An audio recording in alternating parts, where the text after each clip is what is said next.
Noelle Bishop stepped off the R train at 6:52 in the morning, and she had exactly 8 minutes to reach the bronze gates of the Ashford, the most expensive residential tower on Fifth Avenue, because someone was waiting for her there, someone who'd been waiting every single morning, except Sundays, when she attended Mass at St. Vincent's, for nearly 3 months now. And what this 27-year-old waitress didn't know, what she couldn't possibly know as she hurried past the marble facades in her worn-out sneakers with the peeling soles, was that her simple act of kindness had already been photographed, documented, and filed in a black leather folder sitting on the desk of one of the most dangerous men in New York City. She wasn't anyone special, at least not on paper, a diner waitress from Sunset Park, Brooklyn, working double shifts at a little place called the Copper Cup, sharing a half-legal basement apartment, still drowning in $61,000 of medical debt her father left behind when the dialysis finally lost its long, cruel battle 2 years ago, and raising her 19-year-old brother on tips she counted into an envelope marked with his name. She'd never stepped foot inside a building like the Ashford, and in her mind, she never would have a legitimate reason to. But every morning at 7 o'clock sharp, an elegant elderly woman in a silk scarf stood by those towering gates, clutching her purse, waiting for Noelle like a Swiss watch. Mrs. Teresa Falcone, 74 years old, a widow who lived in a penthouse worth more than everything Noelle would earn in 10 lifetimes, and who, for reasons she'd never explained, needed to cross that terrifying, roaring avenue every single day to reach a small bakery on the other side. It had started with nothing, just a frightened old woman frozen on the edge of a curb, and a tired young waitress who stopped, took her arm, and walked her across without asking for a thing.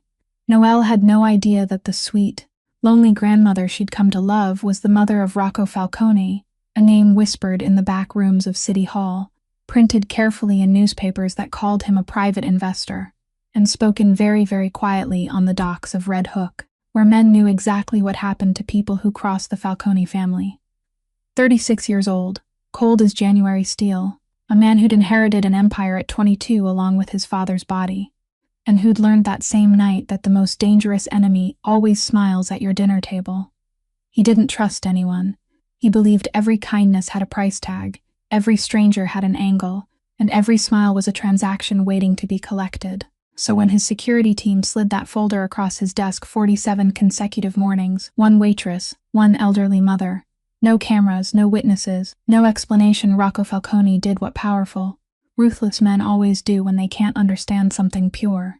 He decided to destroy it or buy it, whichever came cheaper. He had no idea that the girl in the faded jacket was about to do something no senator, no judge, no rival boss had ever dared to do to his face, and that this one small act of defiance would set in motion a chain of events that would cost him everything he thought he owned, and give him the one thing he never knew he'd lost. Because here's what nobody told Rocco Falcone. The poor waitress he was about to threaten was carrying the only thing his money couldn't ever touch, and before this story ends, he'd learn that some debts can't be paid in cash, some walls can't be guarded by armed men, and sometimes the person the whole world calls dangerous is the one who needs saving most. Before we go any further, if stories about kindness, dignity, and love found in the darkest places move your heart, hit that like button and share this video with someone who believes good people still exist. Don't forget to subscribe to the channel and ring the bell, because we bring you a brand new emotional story every single day. It only takes a second, and it truly helps us keep these stories coming. Now, let's get back to that cold New York morning where Noelle Bishop is checking her watch, quickening her pace, completely unaware that 8 minutes from now, she'll take an old woman's arm for the 48th time and step straight into the world of a man everyone else prays to avoid. At exactly 7 o'clock, Noelle's hand closed around the thin arm of Mrs. Teresa Falcone for the 48th time, and as always, the old woman's silk-gloved fingers tightened gently, as though she had just found the only steady place in a city of 10 million souls. "I'm here now," Noelle said, her breath still quick from the run from the train station. "The wind is so cold this morning. Have you been waiting long?" Mrs. Teresa smiled, the ivory silk scarf around her head stirring softly in the early wind. "Not at all, my girl. Besides, waiting for you has never been an unpleasant thing. And all through last night, I had something even better to think about. What was it that made you so happy? I dreamed of my husband again. Her voice slowed, warm as a morning cup of tea. He was wearing his old gray suit, the one with a crooked button he absolutely refused to fix, and he held out his hand and asked me to dance. Our old song, you know, the one the radio used to play over and over. I told him my legs are far too weak now for dancing. He laughed and said that in dreams, no one is ever old. The signal light across the avenue was still red, and the morning traffic roared in waves like a beast that never slept. Noelle leaned slightly to shield the old woman from the wind. I think he was right. In dreams, no one is ever old. You always know how to say exactly what I want to hear. Mrs. Teresa patted the back of her hand. And what about you? Did you sleep well last night, my girl? Noelle hesitated for exactly one breath. Last night, the broken heater had rattled until nearly dawn, and she had lain staring at the ceiling, silently adding up numbers that never seemed willing to match. I slept very well, she said, and her smile didn't tremble at all. I just woke up a little earlier than usual. The light turned green. The two women stepped down into the street, their arms linked together, the old woman taking short steps that were much steadier than the frozen, lifeless stance at the curb that Noelle still remembered, while Noelle slowed herself by half a beat, her eyes never leaving the yellow taxis that always seemed to brake later than they should. Those 30 seconds crossing the avenue were always the 30 seconds in which Noelle was most focused each day. When they reached the sidewalk on the other side, Mrs. Teresa let out a long breath as though a burden had lifted, then laughed at herself, 74 years old and still afraid to cross the street. If my husband knew, he'd tease me for a whole month. Astor Bakery welcomed them with the warmth of baked butter and the worn little jingle of the doorbell. The girl behind the counter didn't need to ask. She only smiled and nodded when Mrs. Teresa held up 2 fingers as she did every morning. 1 croissant and 2 coffees, sweetheart. They sat at the small wooden table beside the window, the third table from the door, where the tabletop had faded into a pale round mark, exactly where Miss Teresa always set her cup. When the waitress brought out the tray, the old woman did what she had done through the past 47 mornings. She gently pushed the second cup of coffee to the other side of the table, placed it neatly before the empty chair, and only then raised her own cup to her lips, and Noelle, as always, looked at the thin steam rising from that untouched cup and didn't ask a single question. "You'll sit with me for just 2 more minutes, won't you?" Mrs. Teresa said, her eyes bright behind her glasses. "I know the clock inside your head is already ticking. 7:15, isn't it? I know your schedule better than I know my own medicine schedule. Don't say that. Your medicine is much more important than I am." Noelle laughed and sat on the edge of the chair. "And besides, tomorrow is Sunday, so I get a day off from this escort duty. You'll go to Mass at St. Vincent with your family's people, and I won't have to worry about you crossing this avenue by yourself. Yes, on Sunday I have a driver, someone to accompany me, all the proper ceremony." Mrs. Teresa waved a hand, half joking and half not. "But to tell you the truth, when I sit inside that black glass car, I feel like an object being transported. When I walk with you, I feel like a woman who is alive. 6 mornings a week with you. Those are the 6 mornings when I truly live, my girl."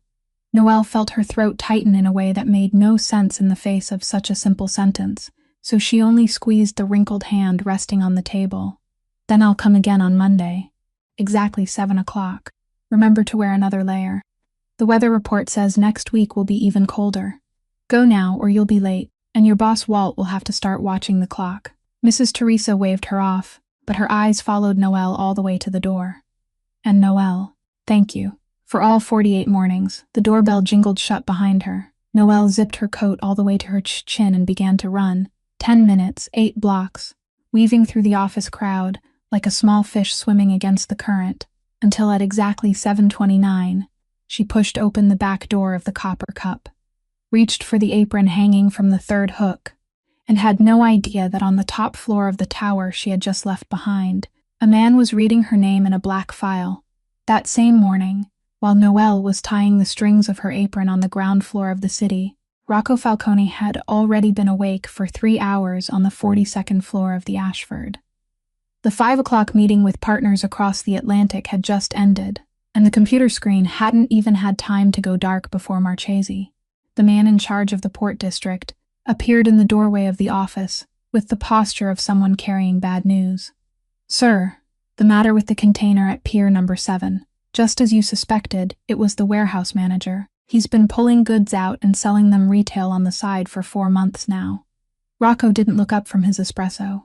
He stirred once, slowly, the silver spoon striking the porcelain clearly in the dead silent room. Does he have a family? A wife and a daughter, sir. Then handle it at work, in front of the people who need to see it. His voice was as even as if he were reading a clause from a contract. Enough that no one dares think of doing the same thing for the next 10 years. But don't make his wife see it. And not the little girl either. We punish the thief, not the meal on his family's table.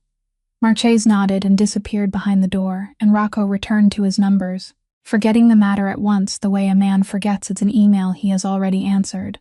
His entire day moved according to the rhythm that had repeated itself for 14 years: encrypted calls, authorized signatures, names crossed out or circled, until 7 o'clock that evening, when he sat down at the long dining table, with 12 seats where, more often than not, only 2 people ever sat. Thursday dinner was the only unwritten ritual of the week that he kept for his mother. Mrs. Teresa ladled soup for her son, and tonight her eyes were brighter than usual. Rocco, let me tell you something. This morning that girl Noelle said the loveliest thing to me. I told her about my dream of your father. I said that in the dream your father asked me to dance, but I was shy because my legs are weak now, and the girl said, in dreams no one is ever old. Doesn't that touch you? She's only a waitress, and yet she speaks like a poet. Rocco's spoon stopped in midair for exactly half a second. Which Noelle, mother? The girl I've been telling you about all this time, of course. You never listen when I talk. Mrs. Teresa gave her son a tender glare. The girl who walks me across the street every morning. For many weeks now. Every morning she waits for me at the gate, exactly 7 o'clock, rain or shine, then takes me all the way across to the bakery, sits with me for a few precious minutes, and only then runs off to work. She's never taken a penny from me, my son. I tried to tuck money into her pocket, and she gave it back and was angry with me for 2 whole days. It's rare in this world now to find a child like that. She went on telling him about the cup of coffee the girl gave up, about the way the girl slowed half a step to shield her from the wind, and she didn't realize that across the table, her son had stopped eating altogether.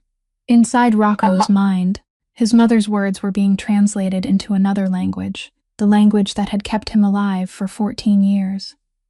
A strange girl appearing at precisely the moment. Tensions with Volkov's people in Brighton Beach were rising around the Port District. A girl patient enough to invest nearly 3 months, asking for nothing, accepting nothing, so clean that she was suspicious, attaching herself to the one person on earth who was his weakness. If she belonged to Yuri Volkov, then it was the finest move the old man had ever made. If she was bait from the feds, then the FBI had finally learned that if they wanted to enter the Falcone house, they shouldn't knock on the front door, they should go through the heart of an old woman. And if she was a freelance blackmailer, then she was fattening her prey before the slaughter. 3 theories, and not one of them had any room for the words kindness. Because in Rocco Falcone's world, kindness that lasted 47 days in a row wasn't a virtue. It was an investment, and every investment waited for the day it would be collected. You haven't heard a thing, Mrs. Teresa sighed, exactly like your father in the old days. I have heard, mother. Rocco placed the phone in his hand face down on the tablecloth, a gesture that for him was as solemn as drawing a gun. I heard every word. He smiled at his mother, the smile measured with precision down to the millimeter, then poured more wine into her glass, asked a few more questions about the bakery and the weather, until she happily went off to rest. At 9 o'clock that night he stood by the office window, the city spread beneath his feet like an illuminated chessboard, and dialed a single number, the waitress girl in the file. Tomorrow morning, after her shift, bring her to see me. He paused for 1 beat, his eyes still fixed on the streams of headlights crawling far below. Politely, if she has sense, on Friday afternoon, just as Noelle had hung her apron on its hook and stepped out the back door of the Copper Cup. A black car was already parked at the mouth of the alley, and 2 men in suits stood beside it with the posture of men who had never had to wait too long for anyone. Miss Bishop, the taller one said, his voice so polite it made the skin at the back of her neck go cold. Mr. Falcone would like to see you. Right now, if you don't mind. Noelle stood motionless in the middle of the alley, her hand still gripping the strap of her canvas backpack. She thought about running, thought about screaming, then thought about Mrs. Teresa, about the name Falcone, which she had only ever heard in passing. through the hushed whispers of regular customers whenever there was news from the port district, and all at once she understood two things: that her old woman was the mother of that man, and that this invitation offered no real choice of refusal. "I need to let my boss know where I'm going," she said, and she was proud that her voice didn't break. "Of course. We'll wait." Through the whole ride in the car that smelled of new leather, no one said a word, and Noelle stared at her two hands resting on her knees, telling herself she hadn't done anything wrong, repeating that sentence over and over like a prayer. The elevator carried her so high that her ears began to ring, then opened onto a stone hallway, then into an office as large as the entire basement where she lived, where floor-to-ceiling glass windows turned all of New York into a carpet beneath the feet of the man seated behind the desk. Rocco Falcone didn't stand. He only looked up, and Noelle understood at once why people lowered their voices when they said that name, because those eyes looked at her the way someone looked at an item that needed to be priced, without hatred, without curiosity, only coldness. "Sit down, Miss Bishop." She sat on the edge of the leather chair, her back not touching the seat. He pushed a black folder toward her, and when she opened it, her breath caught inside her chest. Her life was in there, neat, numbered, and cold. A copy of the basement apartment lease with her signature on it. A statement of the hospital debt still owed down to the last cent. Toby's class schedule for the current semester, with a photograph of her brother wearing his backpack as he walked out through the school gate. Her shifts at the Copper Cup for the past 6 weeks. Even the photograph of her holding Mrs. Teresa's arm in the middle of the avenue, taken from above. "It took you 2 years to pay off $9,000 of debt," Rocco said, not looking at the papers, because he knew them by heart. "At this pace, you'll finish paying it off the year you turn 41, provided your brother doesn't get sick. You don't get sick, and no winter brings a heater breakdown worse than last week's. I'm not telling you these things to humiliate you. I'm telling you so you understand that I know exactly where you stand." Then he took a thin piece of paper from a drawer, placed it on the wooden desktop, turned it around, and slid it toward her with 2 fingers. A check, $250,000, written out to Noelle Bishop, the ink still sharp. "Enough to erase your debt, enough to put your brother through college, enough for you to leave that basement before the snow falls. In exchange, starting tomorrow morning, you no longer appear at the gate of this building. You disappear from my mother's mornings forever, and we never see each other again. That is my price." The room was so silent that Noelle could hear the blood moving in her ears. She looked at the check, and for 3 seconds that felt as long as 3 years, she saw everything that number could do, saw Toby's face, saw a new heater, saw sleep without calculations. Her hand trembled as she picked up the paper, truly trembled, so much that the edge of it made a faint fluttering sound and she didn't try to hide it. Then she tore it in half. The sound of ripping paper rang through the room like a small gunshot. She placed the 2 halves of the check neatly beside each other on the desk, and when she lifted her eyes and looked straight into Rocco Falcone's, her hand was still shaking, but her voice was not. "You just told me everything I lack, but you forgot the only thing I have, and it isn't for sale." She stood, picked up her backpack. "As for Mrs. Teresa, on Monday morning I'll still be standing at the gate at 7 o'clock, because that is what I promised her. If you want to stop me, you'll have to explain it to your mother yourself. Goodbye, sir." She walked out on the very legs that wanted to give way beneath her, holding her head high through the whole stone corridor, into the elevator, and only when the metal doors had closed did she allow herself to lean back against the wall, shut her eyes, and breathe. And in the room above, Rocco Falcone sat motionless for a very long time, looking at the 2 pieces of paper on the desk. In 14 years of running this empire, he had bought judges, police chiefs, senators, men in suits worth more than that girl's monthly wages. In 14 years, no one had ever refused Falcone money. He picked up the 2 halves of the check, fitted them together under the desk lamp, and realized he was doing something meaningless, so he set them down again and continued sitting still in the room where the sunset was slowly fading, with a feeling so unfamiliar that it took him a while to give it a name. For the first time in 14 years, there was something Rocco Falcone couldn't buy, and that kept him from sleeping that night. News inside the Falcone house moved along its own private routes, and the most loyal route was named Frank Dunn. The 67-year-old man had stood behind this family since the days when Rocco's father still went down to the docks in person. his hair now white as snow but his back still straight as a ruler. And in the whole of that tower, he was the only man who dared knock on Rocco's office door without an appointment. On Saturday evening, he did exactly that, though not with Rocco, but with Mrs. Teresa, because Frank Dunn served the Falcone house. But he had sworn himself to the woman who had bandaged his hand 40 years before. And when he heard two subordinates recount the story of the black car picking up a waitress on Friday afternoon, he felt he had no right to remain silent. "Madame, I think you need to know something about Miss Bishop." He told it briefly, completely, without adding a single adjective, and when he finished, Mrs. Teresa sat so still in the armchair that Frank thought she hadn't heard him, until she set her teacup down, the sound of porcelain touching glass so soft it was frightening, then stood and went straight to her son's office without knocking. "What did you do?" Rocco looked up from the screen. "Mother, don't you mother me. You sent men to that girl's workplace, had her brought up here like a criminal under escort. And what did you put in front of her? Rocco? A check? How much were you planning to pay for your mother's loneliness? You don't understand how this world works. A stranger attaches herself to you for 47 mornings, and I have a duty to know what she wants." "What she wants?" Mrs. Teresa repeated those words slowly, and in her voice there was something Rocco hadn't heard for many years. The cold authority of the woman who had sat beside his father through 3 underground wars, without once letting her hand tremble while pouring wine. "I lived in your world before you knew how to walk, my son. I saw my husband out the door every morning for 30 years, without knowing whether he would come home that night. Don't teach me about suspicion. I'm the one who taught you how to hold a spoon." She stepped closer to the desk, and Rocco, the man who made the whole Port District hold its breath, sat up straight like a schoolboy. "That girl never asked me for anything. Not money, not gifts, not even my phone number.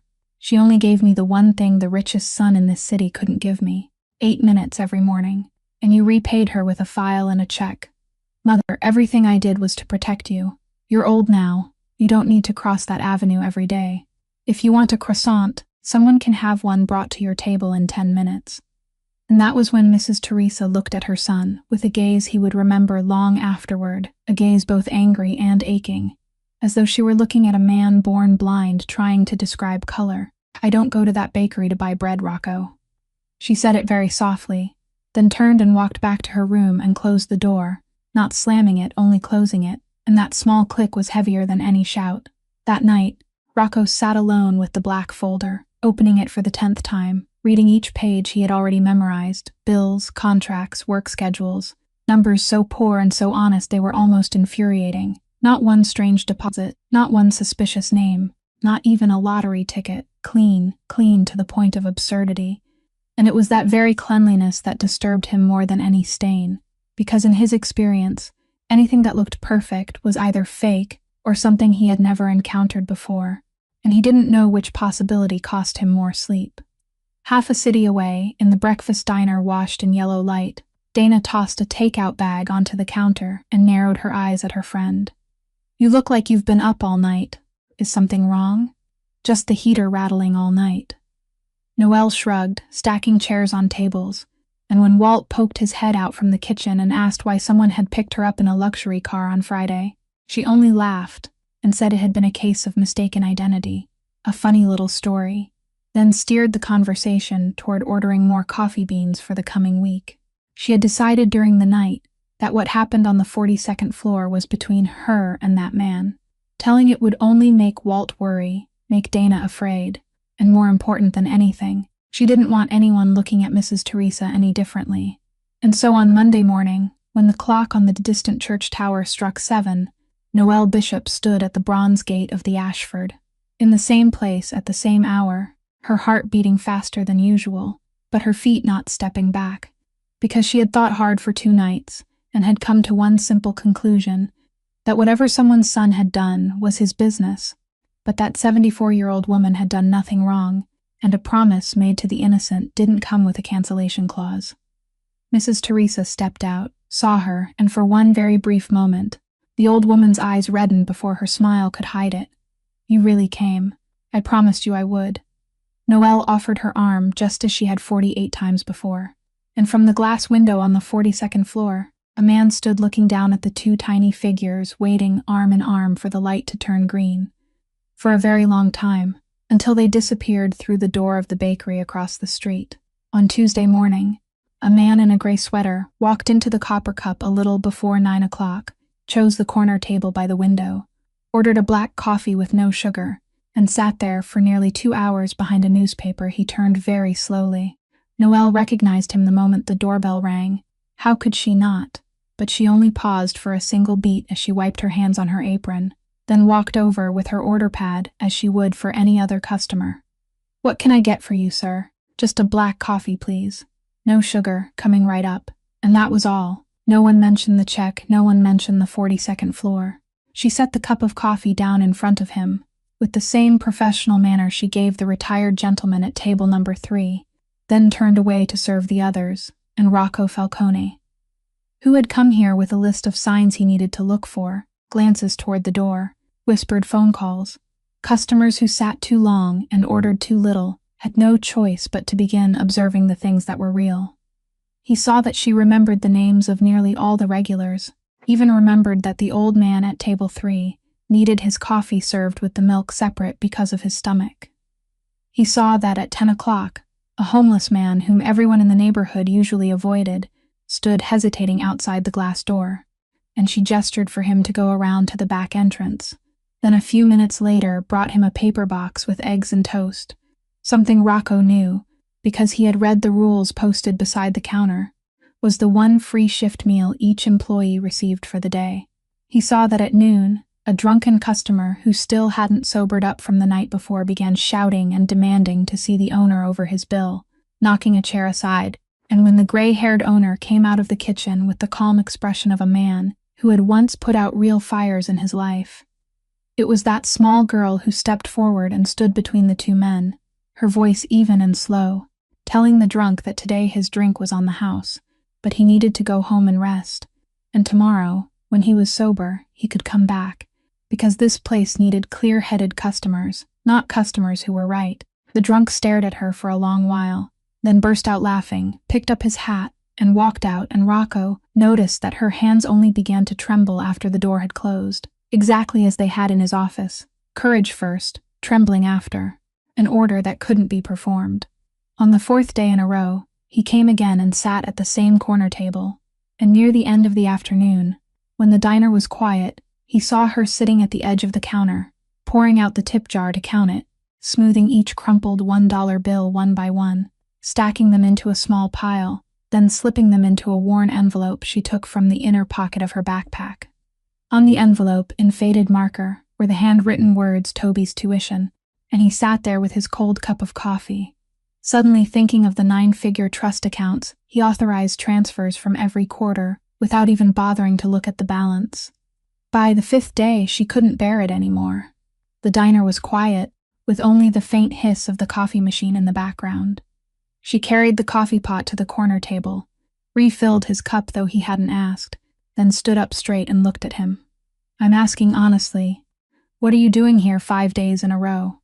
Checking to see whether I put something in your mother's coffee. My mother drinks coffee at the bakery across the street, not here. You know what I mean." He folded the newspaper, and for the first time since the day in the penthouse, the two of them looked directly at each other. "I came because the coffee here is better than I expected. The coffee here is the 2nd cheapest brand on the market, Mr. Falcone. My boss buys it so he can keep prices down for working people. A man like you couldn't get through 3 sips of it, and yet you sit here for 2 hours every morning." Her voice lowered, not sharp, only tired. "I don't know what you're trying to find in me, but I'm asking you for one thing. Don't bring your world into this diner. Mr. Walt is here and decent people are here. They have nothing to do with whatever this is between you and me. There is nothing between you and me, Miss Bishop." "Then good." She nodded, turned away, then stopped for 1 second without looking back. "This cup is on the house. Consider us even for the one I didn't get a chance to offer you on Friday." Rocco remained seated for a long while after she had gone inside, looking at the 2nd cheapest coffee on the market steaming in front of him. And he wondered, seriously and with great irritation, that no matter how skilled Volkov's people might be, they couldn't possibly stage a performance in which every detail happened when the girl believed no one was watching. the meal given away through the back door, the small back standing in front of the old man, the worn envelope, and he drank that cup of coffee down to the very last drop before standing, and leaving a tip exactly equal to the price of 1 cup of coffee, not 1 cent more, because he had begun to understand that with this girl, every number beyond what was reasonable was an insult. By the second week, Rocco began coming earlier, at 8:30 instead of a little before 9, and Noelle noticed it but said nothing. She simply set the black coffee with no sugar down on the corner table, before he even had a chance to order. Their conversations grew slowly, like grass pushing through cracks in stone, a few more sentences each day, beginning with the safest things. One rainy day, when the diner was quiet, he asked why she had chosen New York. She wiped the counter and answered that in her hometown, a person could see their whole future by the time they were 18, and she had been more afraid of that future already laid out before her than of a strange city. "And what about you?" she asked in return. "What does a man like you fear?"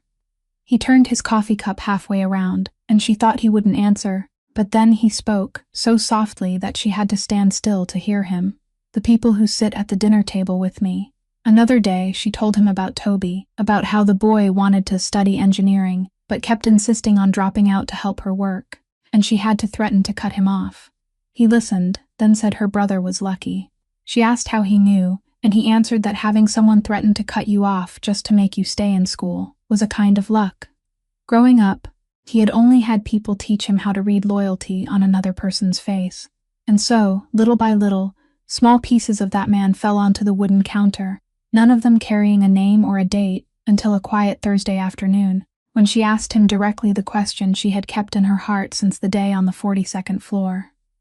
"That day, you investigated me so thoroughly, it was as though you had spent your whole life waiting for me to deceive you. Who did that to you, Mr. Falcone?" He was silent for so long that the refrigerator behind the counter could be heard clearly, and then he spoke, his eyes on the coffee cup instead of on her. "My father didn't die of old age. He died because of the person he trusted most in the world. I was 22 when I learned that the word friend and the word betrayal can be separated by a single handshake." He said nothing more, and she asked nothing more. She only stood there with the wiping cloth in her hand, looking at the man in the gray sweater, who was trying to make it seem as though all of that had happened a very long time ago, and said the thing he would later remember word for word. "So you weren't born suspicious. You're just someone whose wound hasn't healed." Rocco looked up. No one had ever said that to him. Not any doctor, not any advisor, not any woman at the high society parties. And what left him unable to answer wasn't that the sentence was wrong, but that it was right in the way a key enters a rusted lock, dry, tight, difficult, but fitting. "Have you charged me for this cup of coffee yet?" he finally asked. And she understood that this was his way of asking to change the subject. So she only answered that she hadn't, and this cup would be charged double because it came with counseling. And for the first time since they had known each other, she saw the corner of that man's mouth lift into something close to a smile. Meanwhile, on the 42nd floor, Frank Dunn poured tea for Mrs. Teresa one evening and spoke in the voice of a man reporting the weather. "Madam, the young master has been leaving the house at 8 o'clock these days. Every day he stops at a diner to the south and sits there until nearly noon. The place is called the Copper Cup." Mrs. Teresa set down her teacup, looked at the old butler who had served this house since his hair was still black, and the two old people looked at each other with the gaze of accomplices. "He goes on his own? No one told him to?" "On his own, madam. And as far as I know, he pays for his coffee in cash and leaves a tip exactly equal to the price of 1 cup, no more." Mrs. Teresa turned toward the window to hide her smile, and from that evening on, the dinners in the penthouse began to grow warm again. No apology was spoken. Only the southern Italian chicken breast dish returned to the table, the dish she only cooked when she was no longer angry. Then, one morning at the end of the 3rd week, after Noelle had walked her across the avenue, and they had settled at their familiar table inside Astor Bakery, Mrs. Teresa tore open her croissant and spoke casually, as though she were talking about the weather. "I hear the place where you work has a new regular customer these days. He sits at the corner table and orders black coffee." Noelle nearly choked on her coffee. "You know, my girl, in that house nothing escapes my eyes. There are only things I pretend not to see." The old woman placed her wrinkled hand over Noelle's, and her gaze grew serious in a way that made what came next no longer sound like idle talk. "Let me tell you one thing about my son. He has 100 people willing to taste his wine before he drinks, taste his food before he eats, start his car before he steps inside. 100 people, Noelle. But you are the first person for whom he pours his own coffee just so he can sit close. I am old now. I don't know what they call that in the language of young people today. But in the language of my time, that is called a beginning." The invitation came on a Friday afternoon, when Rocco stood to pay and said, without any preamble, that tomorrow he wanted to meet her somewhere, with no counter standing between them. And Noelle, after 3 seconds of standing still with a stack of plates in her hands, heard herself answer that all right. But she would choose the place. Brooklyn Bridge Park. 2 o'clock in the afternoon, and she would take the train there herself, no car, no driver. He only had to show up like a normal person. On Saturday morning, she stood in front of her wide-open closet with her heart tangled into knots, and at last pulled out the pale blue dress she had bought on clearance 2 summers ago, the nicest thing she owned, while Dana sat on the bed eating cereal, watching her turn this way and that in front of the mirror for the 10th time, before finally speaking up. "Listen to me. The dress is fine, your hair is fine, and if that man needs to see a label before he can see that you're beautiful, then he isn't worth your 40-minute train ride. Go, and remember to text me at 4 o'clock, or I'm calling the police." 5 minutes to 2, Noelle stepped out of the station and saw him already waiting near the old ferry landing, and she nearly didn't recognize him, because that man was wearing jeans and a white shirt with the sleeves rolled up, no suit, no expensive watch, looking like a high school teacher taking a weekend walk, and when he saw her, something in his eyes made her lower her head and pretend to adjust the strap of her bag. "Miss Bishop, no counter today, no file, so you can call me Noelle, then you call me Rocco. Fair is fair." They walked slowly along the riverside path, among families spreading picnic blankets and children chasing one another across the grass, while Manhattan stood across the water like a wall of glass that, for that moment, felt foreign to both of them. The conversation came more easily than she had expected. He told her about Bensonhurst, about the 3-room apartment where he had grown up before everything changed, about the nights his mother sat, doing paid sewing work beneath the yellow lamp, her fingers covered with pinpricks, though every morning she rubbed oil into them and hid them inside gloves to go to church, about how he had once thought being rich meant his mother wouldn't have to sew anymore, and only when he became rich enough to buy an entire garment shop did he understand the price attached to it. "Do you know what the funniest part is? When we were poor, our home was open to the whole neighborhood.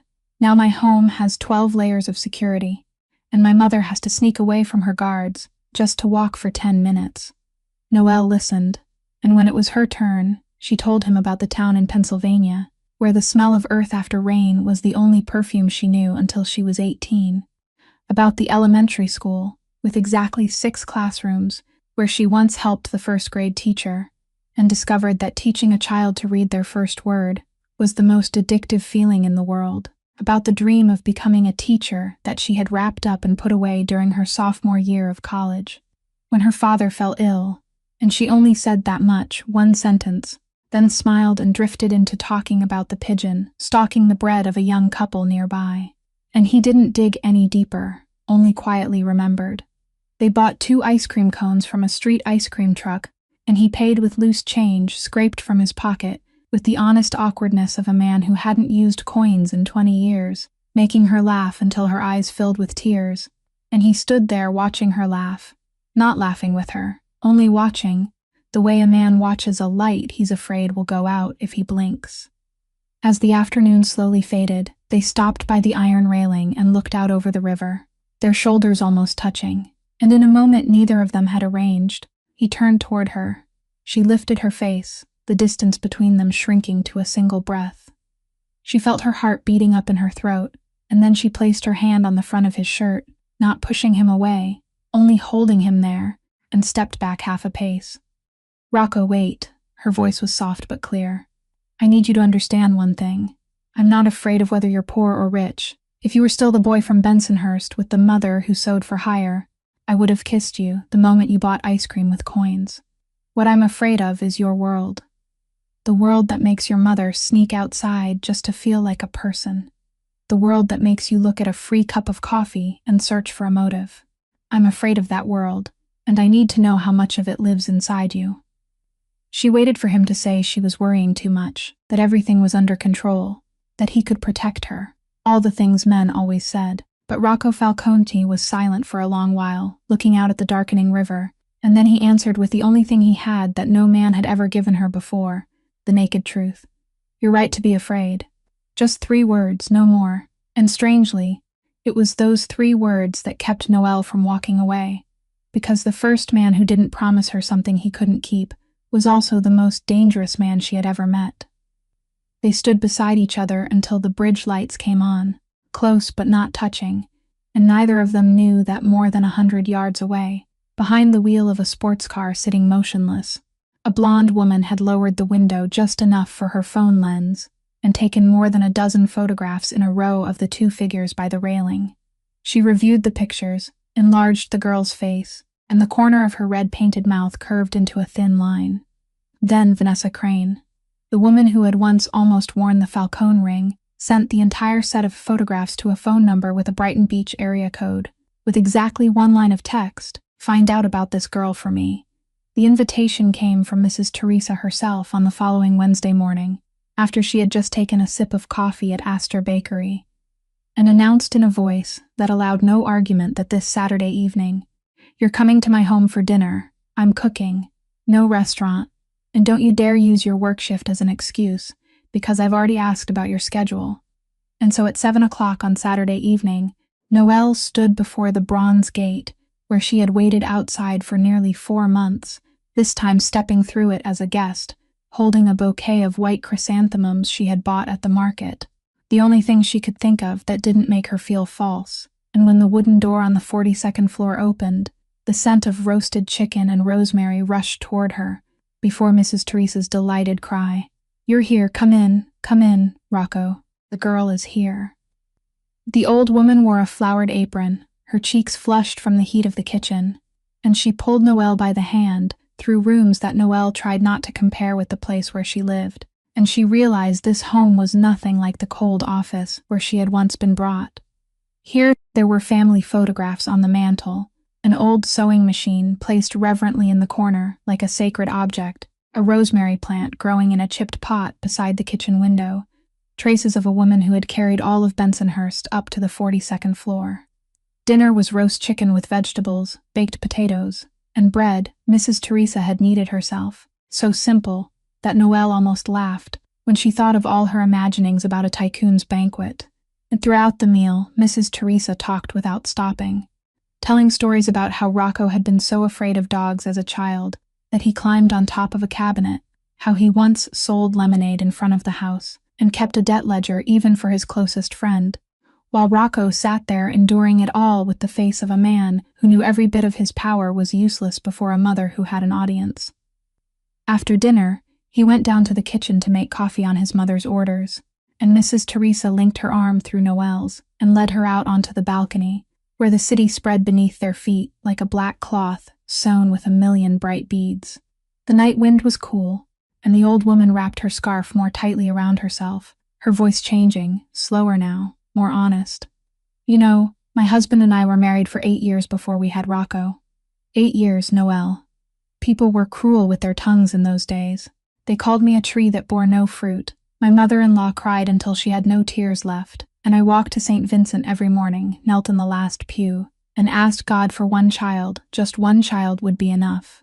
So when he was born, I was 38 years old, and I held him and knew that for the rest of my life, I would only have him, and he would only have me." She looked down at the streams of headlights far below, and Noelle didn't dare breathe too loudly.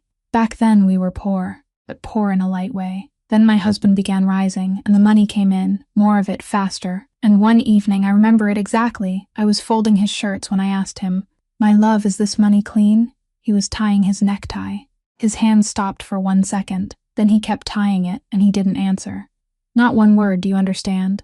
And I stayed. I stayed because of love, or that's what I told myself, but I also stayed because of the new house, because of a good school for my child, because of all sorts of reasons that sounded very right. The price was 40 years of seeing my husband out the door every morning, without knowing whether I would be a wife or a widow by nightfall. And then one day I became a widow for real, and my son picked up that same burden and put it on his own shoulders. She turned to Noelle and took both of her hands, her old fingers cold from the wind but firm. So I'll tell you this once, and then I won't say it again. Don't stay for silk and velvet, Noelle. The silk and velvet in this house are woven from threads you don't want to know about. But if you look at my boy and see that his heart can still be saved, then stay for that, because that is worth it. Just then, Rocco stepped out with the coffee tray, and Mrs. Teresa let go of Noelle's hands, becoming the cheerful old woman again in an instant, complaining about the cold and using the excuse of going inside to find a thicker scarf, closing the glass door behind her with absolutely no subtlety, leaving the two of them alone with each other and the whole city. They said nothing for a long while.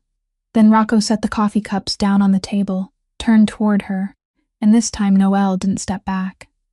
Their first kiss happened on the balcony of the 42nd floor, slow and soft, as if touching something fragile, his hand resting at the back of her neck, her hand closing around the front of his shirt, and in that moment every file, every check, every surname printed in the newspapers fell away down the 42 stories beneath them.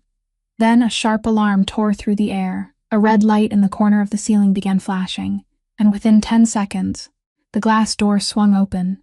A bodyguard appeared and spoke quickly about an unregistered delivery truck that had just entered the basement, asking Sir and the guest to come inside.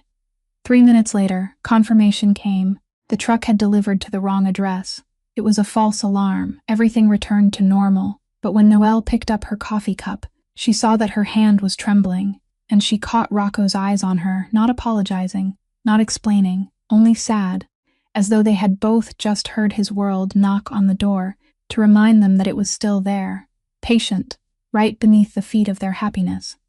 The woman walked into the Copper Cup on a Tuesday morning, during the quiet hours between rushes, wearing a white coat that fell to her knees, a coat whose buttons alone cost more than the entire tip jar on the counter, and her perfume took possession of the room before the sound of her heels had even faded.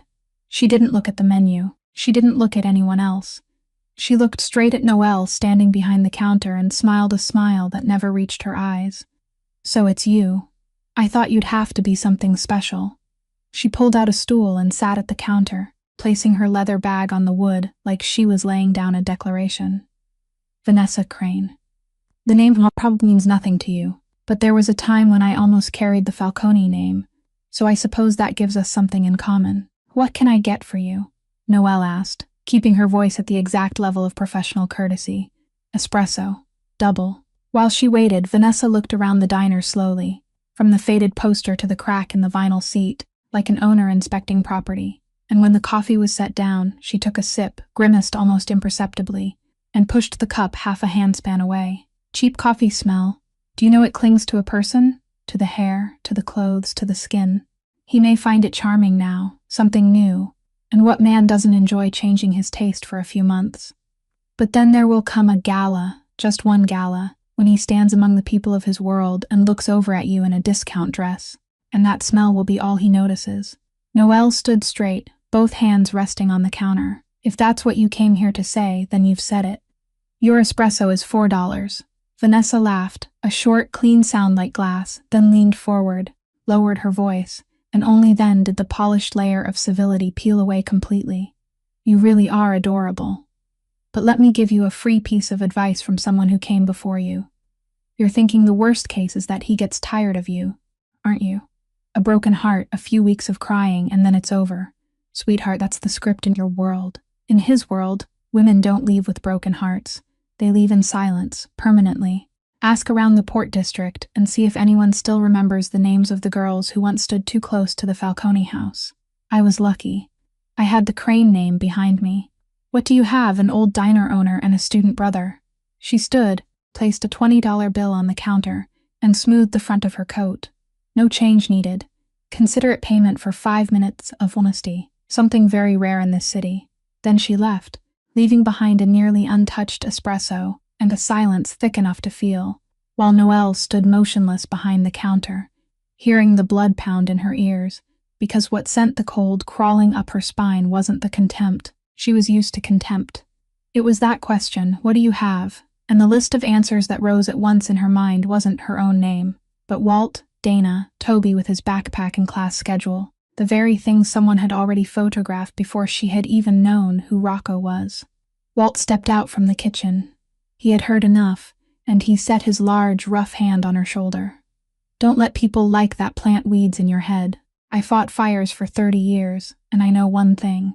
Anyone with enough time to burn down someone else's house has been living in the ashes of her own for a long time. Noelle nodded, thanked him, and finished her shift with hands that never stopped moving. But that night she lay staring at the ceiling and did the thing she had been best at since she was 20, calculating risk, and this time the numbers weren't money. If Vanessa was lying, she would lose a few nights of sleep. If Vanessa was telling the truth, even partly, she wouldn't be the only one who paid the price. The next morning, she still came to the gate of the Ashford at exactly 7 o'clock, still walked Mrs. Satrisa across the street, still smiled at her.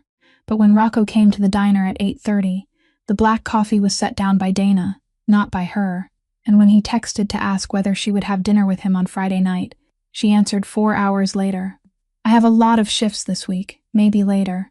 All right?" 3 days passed like that, then 4, the messages growing shorter, the glances slipping away, and Rocco Falcone, who could read avoidance faster than written words, needed only one 5-minute call to the head of security to find out who had visited the diner on Tuesday morning, sat for 11 minutes, and ordered a double espresso she didn't drink. He didn't go to the diner to interrogate her. He didn't send an accusing text. He sat in his office, looked at the name on the screen for a while, then called the elder Mr. Crane directly, who was on a golf course in Palm Beach, and the call lasted exactly 20 seconds, Mr. Crane. "This is Rocco Falcone. Your daughter paid a visit on Tuesday morning to a friend of mine in Brooklyn. I only wanted to ask whether the files on your family's auctions from 2019 are still resting quietly these days." The other end fell silent for 3 seconds, the silence of a man swallowing hard under the Florida sun. Then a rush of frantic assurances poured out, and Rocco hung up before it could finish. That afternoon, Vanessa Crane received a phone call from her father, after which she canceled every appointment she had in New York and flew back to Miami without a farewell, and she never set foot in the Copper Cup again. But Vanessa's blow had already taken root, because that Friday, Noelle still answered Rocco's message with "maybe later." All right, and the most powerful man in the Port District sat staring at his phone screen, understanding that there were things a 20-second phone call could not handle. The distance stretched into a second week, and Rocco didn't break it with flowers or long messages. He broke it in his own way. On a quiet Thursday afternoon, when the diner had few customers and her shift was almost over, he came in, sat at the corner table, and said when she came to pour his coffee, "5 minutes, that's all, and after that, you can keep your distance as long as you want." She sat down on the edge of the chair across from him, both hands still holding the coffee pot like a shield. "I know what she said to you. I didn't come here to argue against every sentence, because some of what she said wasn't wrong. My world really is like that. But I came to ask you something else." He placed on the table not jewelry, not car keys, but a thin packet of papers printed with the name of a public university in the city, the elementary education program, tuition costs, and the spring admissions schedule. "You told me about the 6 classrooms in Pennsylvania. I want to pay your tuition. All of it. Consider it." "No," she cut him off softly but firmly and pushed the papers back. "Rocco, listen to me. This isn't pride. I've already torn up one of your checks and we don't need to perform that scene again. The reason is this. If I take your money today, then I owe you, and people don't love the person they owe. They repay the person they owe. Then one bad weather day will come, the two of us will argue, or someone will pour a few words into your ear, and you, my suspicious Rocco, you yourself will sit in that room on the 42nd floor and wonder whether this girl came for the money from the beginning. That day, my degree will become evidence against me. I won't build my life on that kind of ground." Rocco sat very still for a long time, looking at the girl who had refused him for the second time, and the strange thing was that he didn't feel insulted. He felt as though someone had just shown him the blueprint of the very house he had been living in. He picked up the packet of papers, folded it, tucked it into his coat pocket, and said all right, then stood and left, and Noelle watched him go, believing the subject of school had closed there. She was wrong.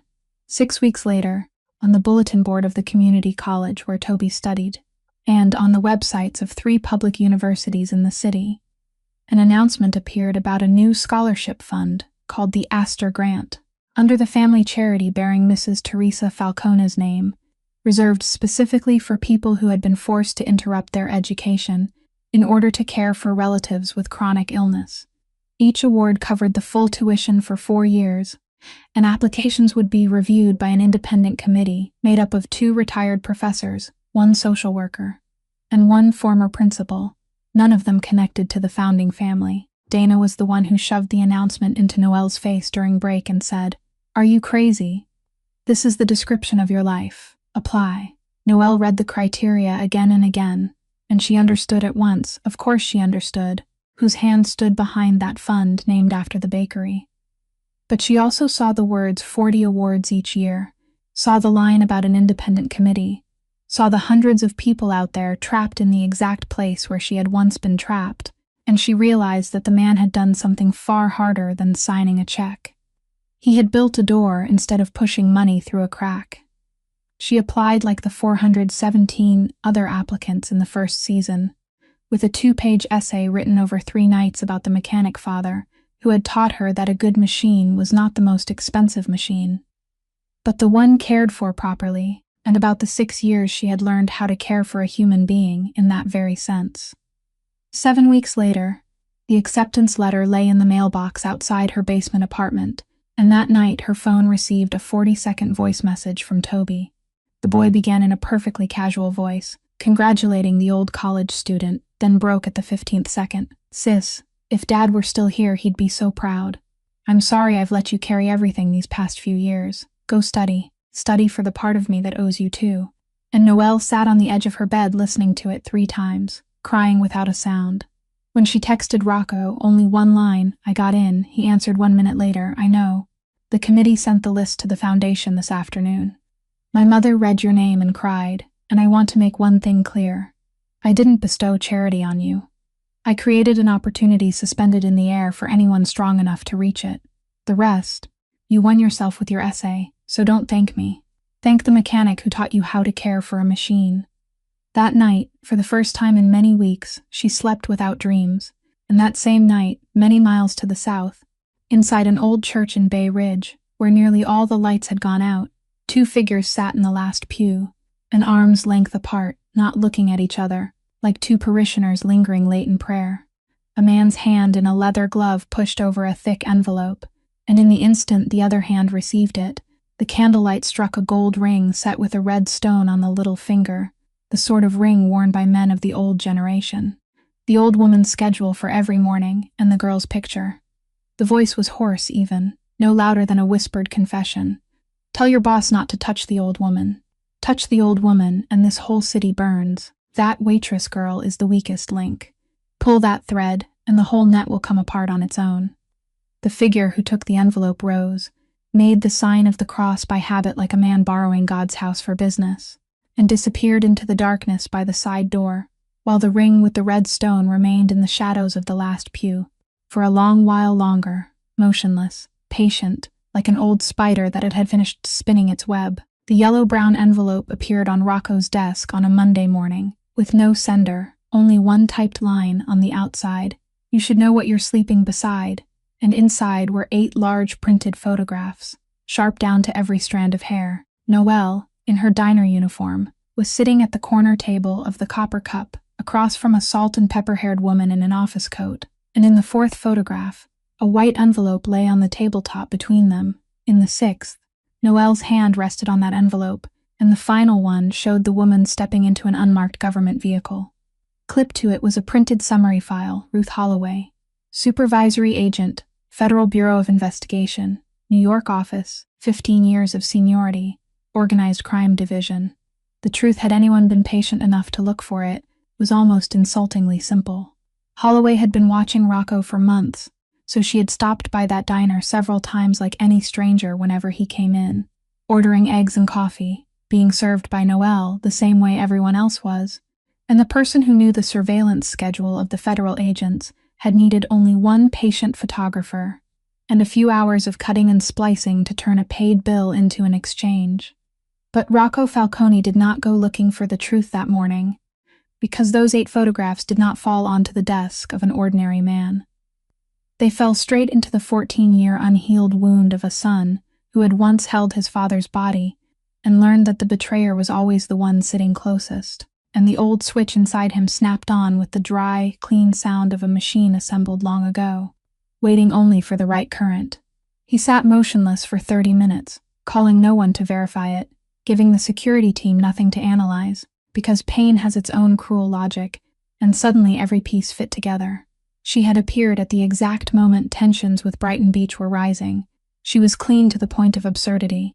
She had refused money twice. Of course she had. Federal people weren't allowed to take money. She had even refused the tuition. Wise, patient, perfect in precisely the way a play would be when written by people who understood him down to the bone. At 4 o'clock in the afternoon, the black car came again to the mouth of the alley behind the diner. But this time, when Noelle entered the room on the 42nd floor, she knew at once that something was wrong. Because the curtains had been drawn halfway, because he wasn't sitting behind the desk but standing with his back to the glass, and because the air in the room was cold in a way no air conditioner could create. Rocco? He turned, and the man looking at her then was not the man who had bought ice cream with coins at Brooklyn Bridge Park. He was the man from that first afternoon, only worse.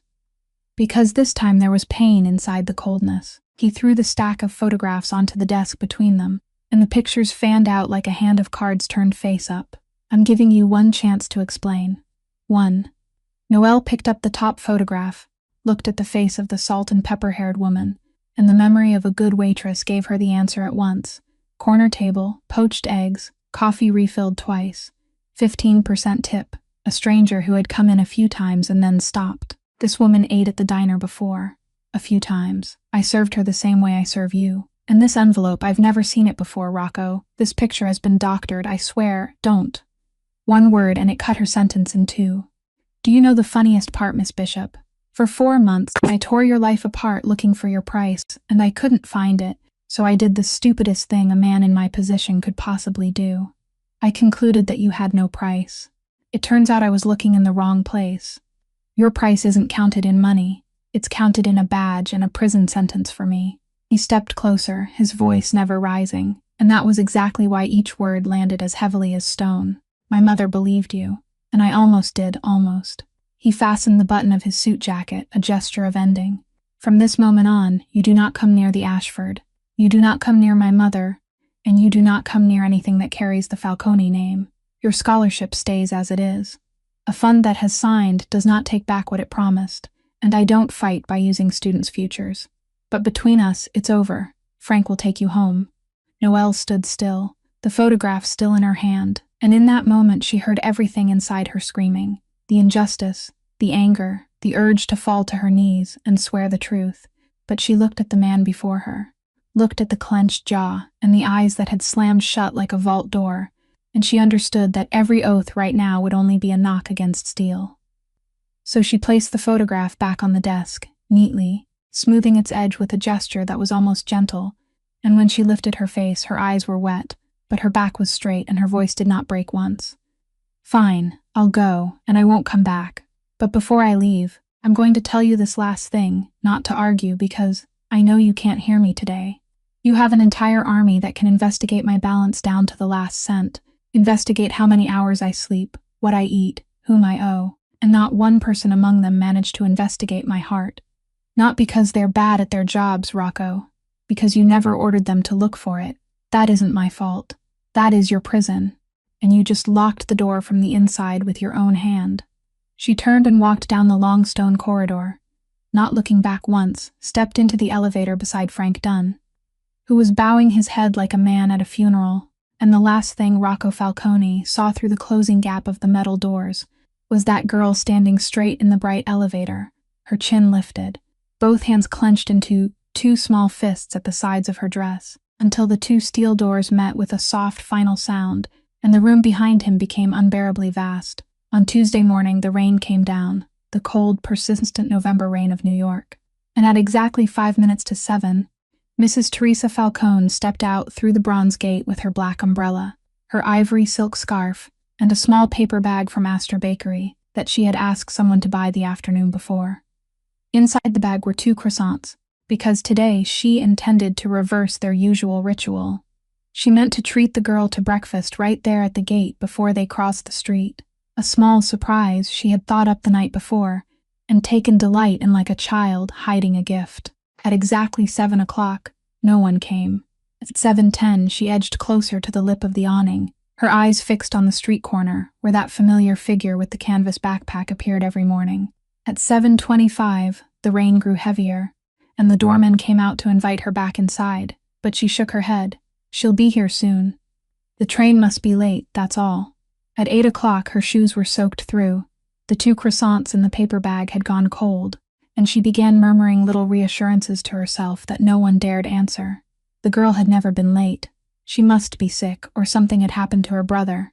Yes, that had to be it. At 15 minutes to 9, Frank Dunn stood 3 steps away from her.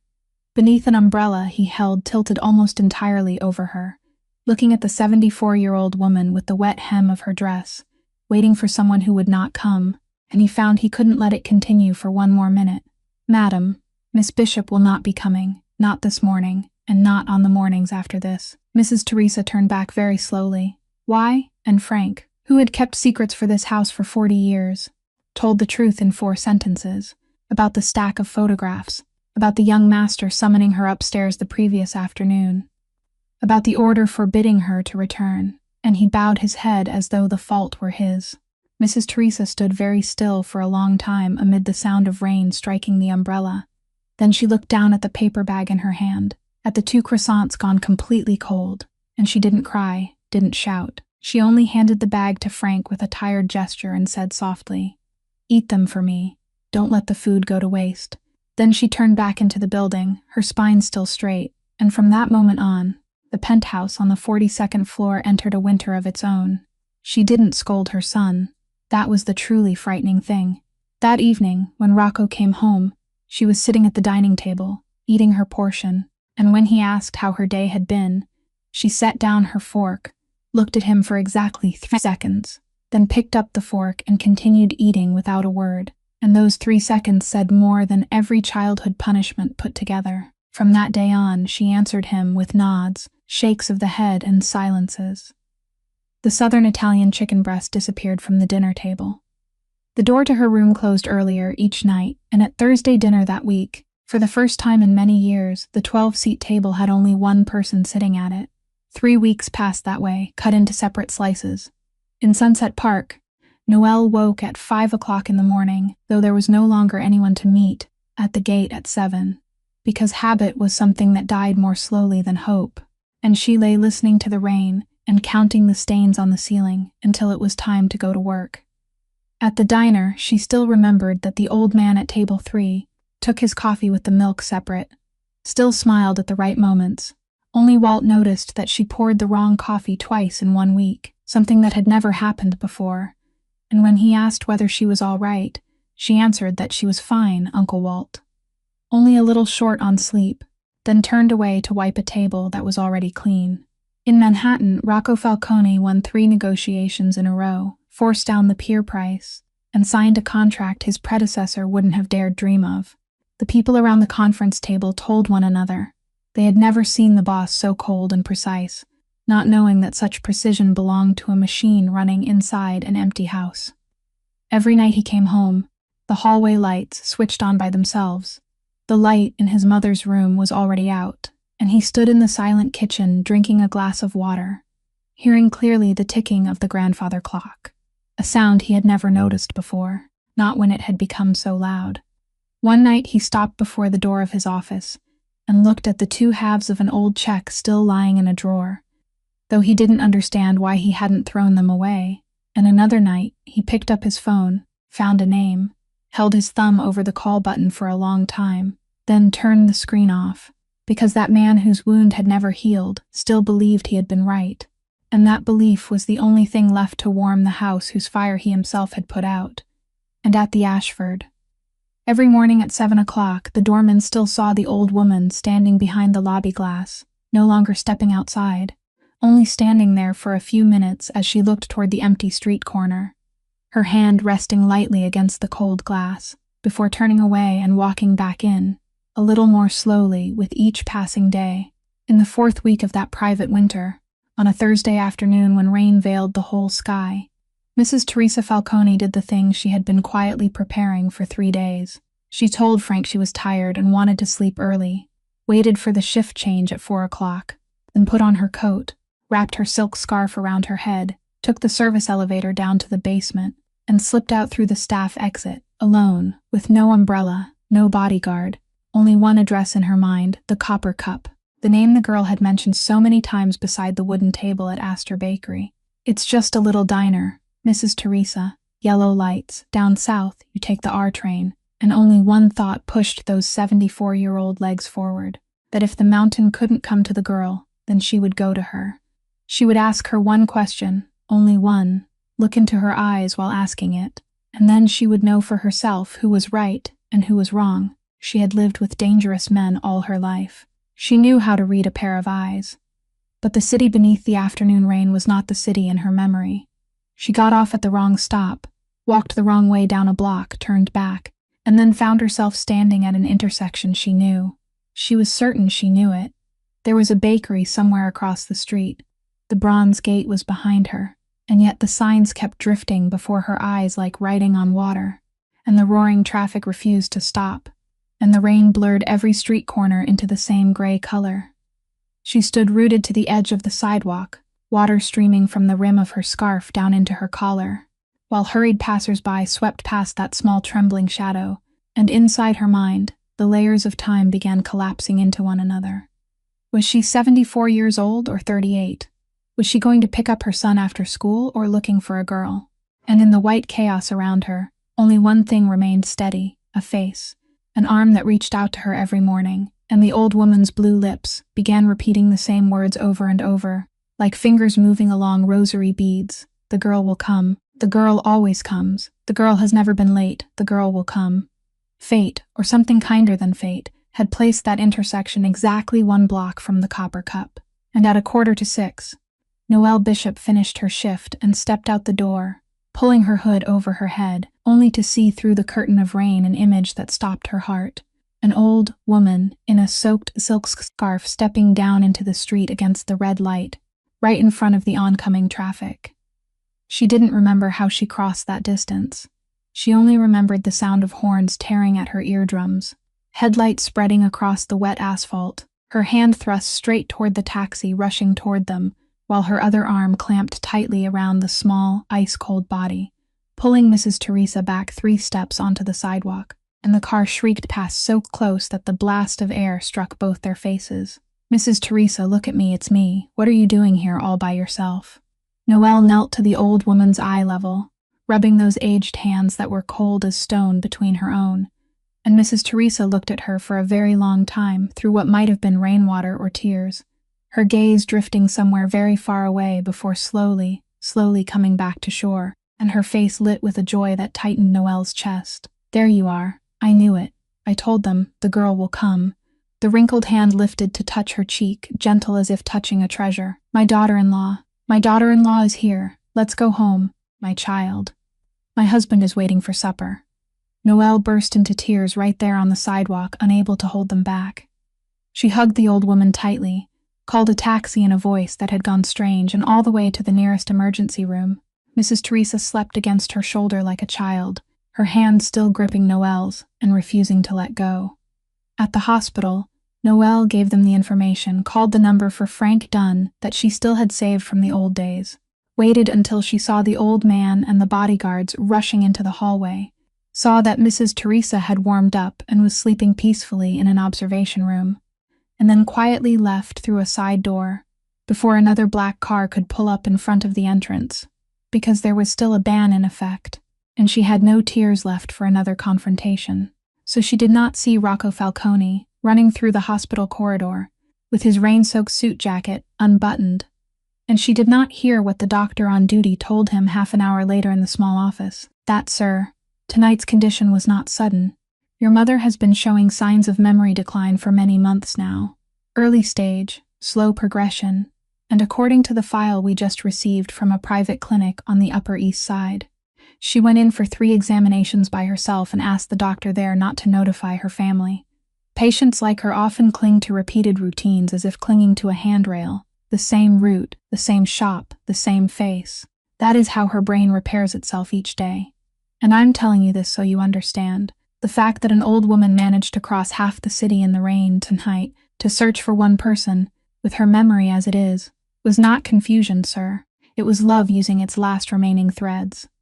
Rocco Falcone, who had stood upright through his father's funeral, through 3 underground wars, through 14 years in which no one had ever seen him sway, stepped out of the doctor's office, managed exactly 7 steps, then sank down onto the blue plastic chair in the hospital hallway, his elbows braced on his knees, both hands covering his face, motionless for so long that a passing nurse had to ask whether he was all right. And at that exact moment, the phone in his coat pocket vibrated 3 times. A message from the head of the security tech team, the man whom 3 days earlier, Rocco had finally ordered during a sleepless night to review the photographs again. Sir, the analysis is complete. All 8 photographs were manipulated. The white envelope was added afterward. The editing traces are highly professional, but did not erase all of the original metadata. And the original file, sir, was created from a device that had once logged into our internal server. A device that had once logged into the internal server meant the person who had forged the photograph was not standing outside the gate. He was sitting inside the house, eating at the same table, and right there on the blue plastic chair in the hospital hallway. Rocco Falcone felt 14 years of his life fold in half, tonight fitting exactly over the night when he had been 22. The same feeling, the ground still there beneath his feet, but the trust underneath it hollowed out. He told no one. The next morning he worked as usual, signed papers as usual, and began setting an old trap that had never once failed. He called in his 3 closest men privately, and each man received a different piece of confidential information, differing by only one detail. To the financial manager, he said that next week he would move the backup, safe to a warehouse in Queens, to Marchese. Who was in charge of the port, he said the location was New Jersey. And to the 3rd man, the advisor uncle who had sat at his family dinner table since before he knew how to walk, his father's cousin, the man with the gold ring set with a red stone on his little finger. The ring Rocco used to play with as a child, whenever he sat in his uncle's lap. He said the location was the basement of a church in Bay Ridge. Then he lowered the net into the water and waited. 3 days later, the tech team reported back. A burner phone in Brighton Beach had just received a message mentioning a church basement in Bay Ridge. Not Queens, not New Jersey, Bay Ridge. Rocco sat alone in his office with the printed page of the intercepted message, and he did not slam the desk, did not call anyone, did not pour a drink. He only sat still, so long that dusk had time to make its whole passage across the glass panes, because inside his mind, the pieces of the past 3 years were arranging themselves into their proper places. The shipments intercepted on the exact nights when schedules changed and only insiders knew, the negotiations in which the enemy always moved half a step ahead, the calm advice from Uncle Carmine. Be careful with the warehouse manager. Be careful with the new drivers. Be careful with the waitress girl. For 3 years, the old fox had pointed in every direction except toward himself, and the motive was as old as the family name itself. Carmine Russo was the son of the lesser branch, a man who had spent his whole life standing behind the shoulder of the main branch, watching Rocco's father, and then Rocco take the chair he believed should have belonged to him. And 3 years earlier, when Yuri Volkov needed a pair of ears inside the Falcone house, he had found exactly the man who had never been allowed to sit at the head of the table. The only thing Rocco could think in the end, strangely, was of the girl who had stood straight in the elevator that day. He had interrogated the only honest heart around him and invited the snake to Sunday dinner. He opened the drawer, looked at the 2 halves of the old check, and for the first time understood why he had never thrown them away. But the game did not wait for him to make his move. Because that same afternoon, at a community college campus in South Brooklyn, the security camera at the side gate recorded 11 seconds of footage that investigators would later rewind over and over. A thin student in a gray jacket, his backpack hanging from one shoulder, stepped down the stairs at 4:17. A dark van rolled up and blocked the frame for exactly 6 seconds, and when it moved away, the steps were empty, with only the backpack lying on its side on the ground, books spilling out, a pen rolling to the very edge of the frame before going still. At 6:20, Noelle was stacking chairs at the end of her shift when her phone vibrated. Unknown number. A photograph downloaded slowly, piece by piece, like torture. Toby was sitting on an iron chair beneath the yellowish light of a warehouse, his hands tied behind his back, his face pale but intact, his eyes looking straight into the camera, with the look of trying to seem brave, the way her little brother had always tried to seem brave in front of her since the day their father died. Then the second message appeared, every word as cold as if typed by gloved hands. Pier number 9, Red Hook, Red Roof Warehouse. 9 o'clock tonight. Come alone, no police. We know the face of every undercover cop in Brooklyn. When you get there, you'll call Falcone from your own phone and tell him to come get you and your brother. He'll answer your call. Trust us. Do it right, and the kid comes home in time for breakfast. Make one wrong move, and you understand. Noelle stood in the diner with half the lights turned off, the ice machine humming behind her, and by the third time she read the message, her hands stopped trembling, because a strange stillness rose up and took the place of panic, the stillness of someone who had spent 6 years sitting beside a sickbed and learned that when the worst thing calls your name, you are not allowed to faint, you have to calculate. And she began to calculate, her eyes on the clock on the wall. 9 o'clock tonight, 2 hours and 38 minutes left.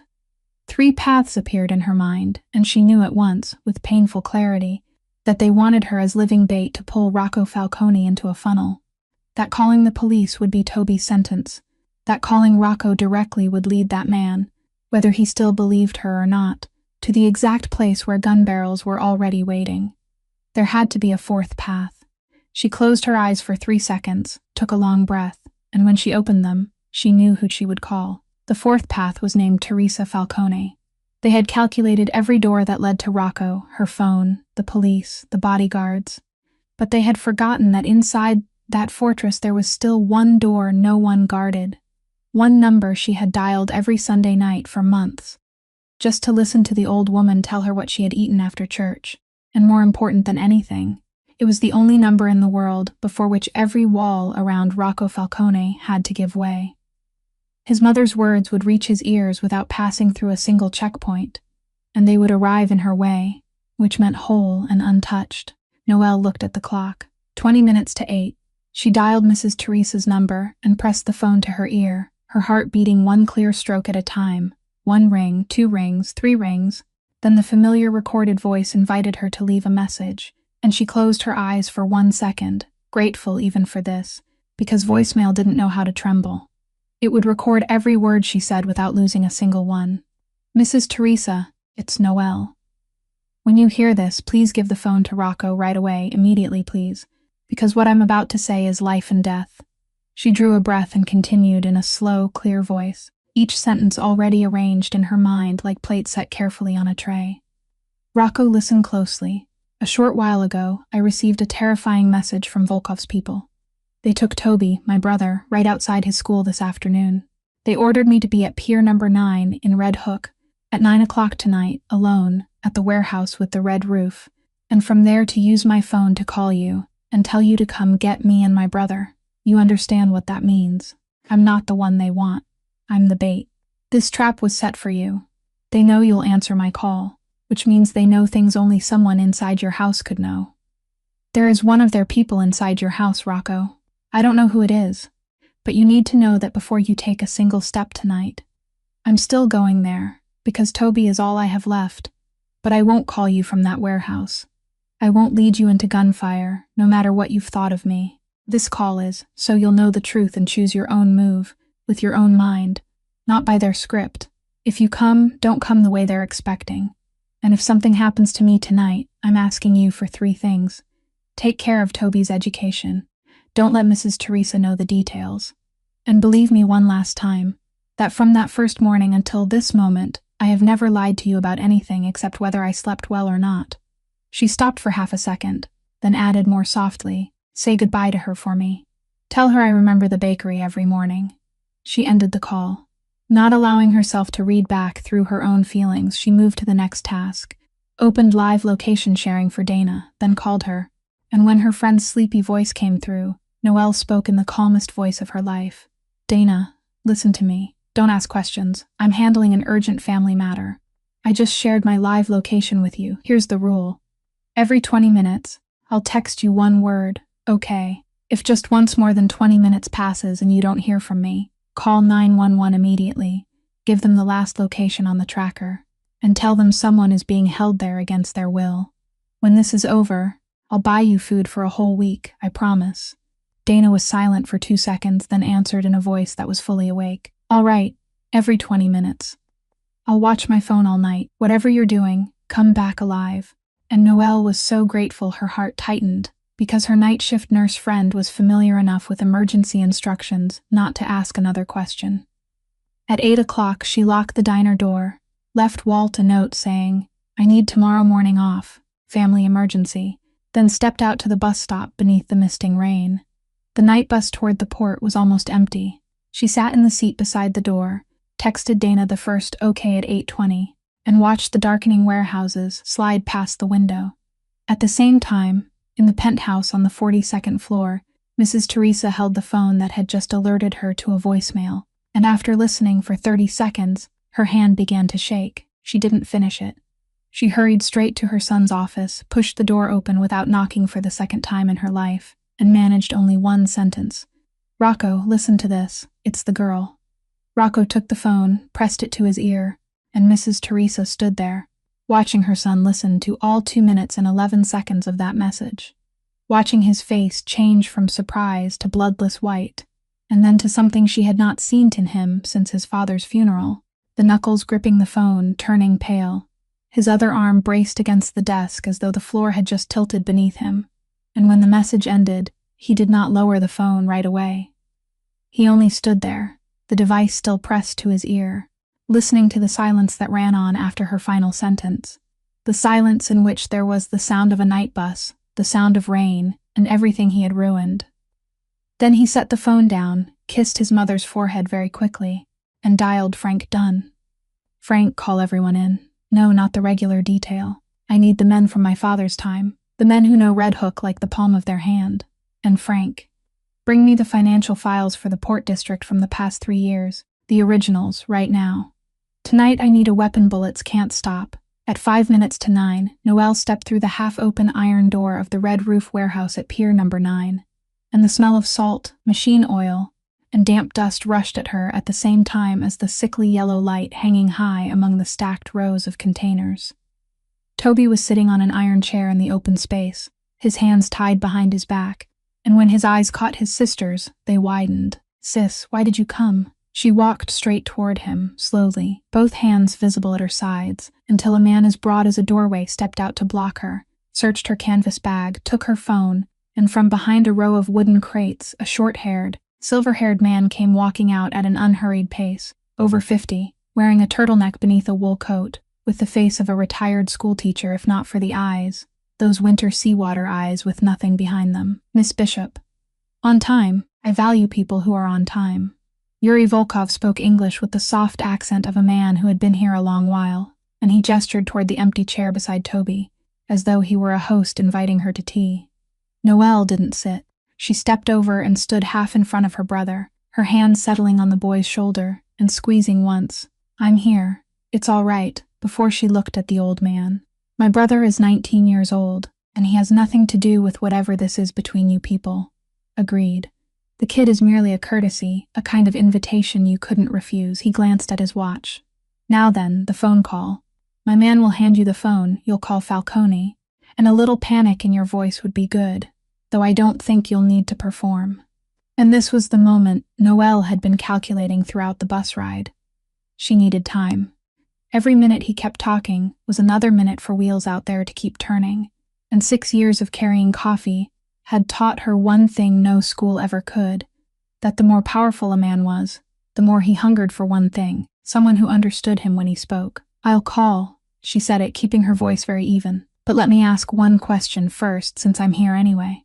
You set this trap so carefully, doctored photographs, an insider, a kidnapping, just to kill Falcone in a warehouse. A man like you only needs a body?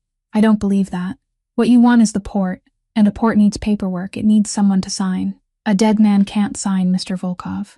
For 2 seconds, those winter seawater eyes looked at her differently, repricing her. And then Volkov let out a soft laugh and turned to say something in Russian to the man beside him. Words she would only later learn meant, this girl could sell snow to Siberia. Where did the waitress study economics? Fine. Since you asked an intelligent question, I'll answer. Correct, I don't need Falcone dead. His corpse would only give me a war with the rest of his house. I need him on his knees. If you want to break a man, girl, don't strike him. He's been trained all his life to endure blows. Strike what he loves and force him to choose. Tonight he will choose between you and the port, sign over the concession papers or watch you. He let the sentence hang, shrugging, the courtesy of an executioner. He loves you. All of Beach knows it. News inside his house leaks like a broken faucet. Your faucet is cheap, Noelle said, and she saw Volkov's chin tilt slightly. She was walking a wire, but she needed him to keep looking at her instead of the clock. A man who sells his old boss for 3 years will sell his new boss in a few months. You think you're the exception? He hadn't yet answered when the sound of an engine rose outside the door. Not the roar of a convoy, just one vehicle. Headlights sweeping through the gap in the iron door before going dark, and the guard at the entrance shouted, "Alone." He came alone. The iron door screeched open, and Rocco Falcone stepped into the yellow light. No weapon in his hand, only a leather briefcase, his suit jacket unbuttoned, walking evenly as if entering a conference room, and his eyes found Noelle first, 1/10 of a second. Enough for her to see that the ice from the elevator afternoon was no longer there. Before he looked at Volkov. Yuri. 11 years, isn't it, since that handshake on Brighton Street? Rocco, your father's son. Volkov nodded almost respectfully. You came earlier than the script, and you came off script. There was supposed to be a phone call. Your script was based on news from inside my house, and that source, I'm afraid, has lost value tonight. Rocco placed the briefcase on a wooden crate, unlocked it, and turned it toward Volkov. Inside were ledgers and a tablet with its screen lit. Before you make any demands, I invite you to look at something. For the past 3 years, you've been paying for a pair of ears inside my house. The question you should be asking is how those ears priced you. My people traced the metadata from the doctored photographs to the device, from the device to the accounts, and from the accounts to an amusing truth. Every shipment of mine that he pointed out to you reported its value as lower than the actual amount by 2 to 3 portions, and the difference flowed into his pocket through 2 shell companies in Jersey. 3 years, Yuri. According to this ledger, my rat has eaten at least $4 million from you, your money, not mine. He betrayed me out of hatred, but he picked your pocket as a profession. The warehouse went so quiet they could hear water slapping against the side of the pier outside. Volkov stepped closer, turning page after page of the ledger, and the more he read, the stiller the retired schoolteacher's face became. The stillness of a lake frozen above a rushing current, and Noelle, still standing in front of Toby, shifted another half step to cover her brother's shoulder completely, because she could read what everyone in that warehouse could read, that this man's anger did not catch fire, it lowered the temperature. What do you want, Falcone? Simple.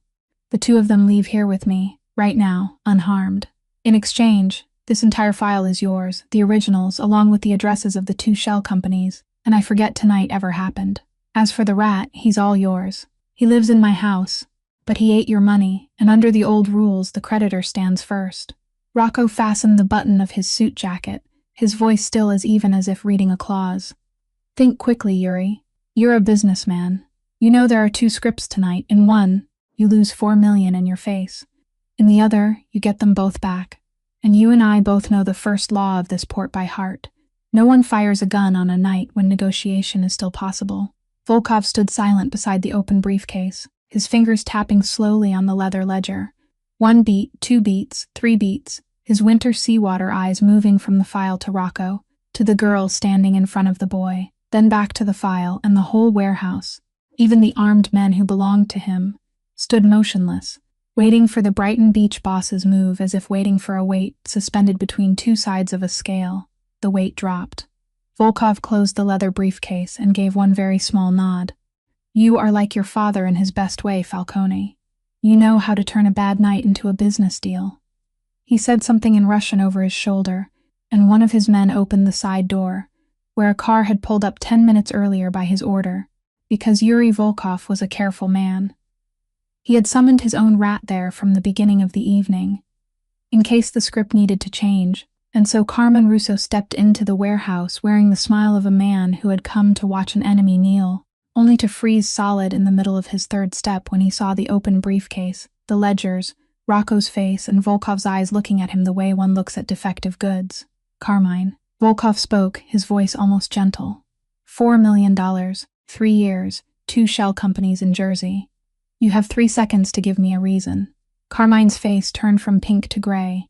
He looked at Rocco, looked at the ledgers, looked at the Russian men slowly spreading out into an arc, and in the eyes of the uncle who had once let Rocco play with the red stone ring, every mask fell away at once, leaving only a cornered animal.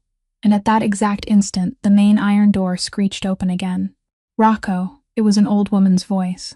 Mrs. Teresa Falcone stood in the doorway, her silk scarf askew, Frank Dunn behind her looking breathless, with the face of a man who had lost an argument the entire way there.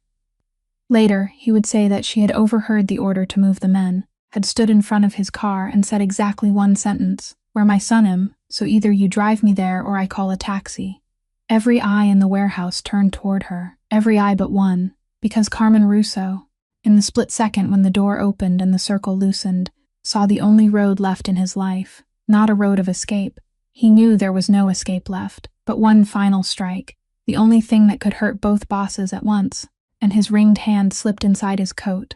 "Sister-in-law," he said it, and the barrel of a small pistol appeared, aimed straight at the doorway. The next 40 seconds, as the survivors would later tell it, lasted as long as an entire lifetime. Frank lunged forward, but the 67-year-old man was 3 steps away from her.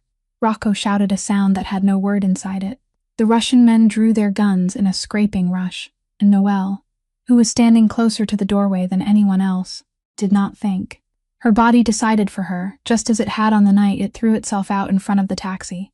She sprang from where she stood, 2 steps, 3 steps, wrapped her arms around Mrs. Teresa, and turned half a circle. The shot was short and dry, and the warehouse ceiling swallowed it, then gave it back as an echo.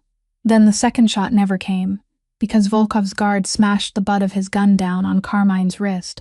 The pistol skidded across the concrete floor. 3 men pinned him down, and in that same instant the night outside shattered into red and blue light. Sirens from 3 directions, bullhorns, New York police, everyone down, hands behind your head. Dana's 911 call, made exactly at the 21st minute without the word okay, had brought 2 patrol cars 8 minutes earlier, and they had not come alone because, around the outer ring of the port, a team of unmarked vehicles had switched on their lights at the same time, the team of Agent Ruth Holloway.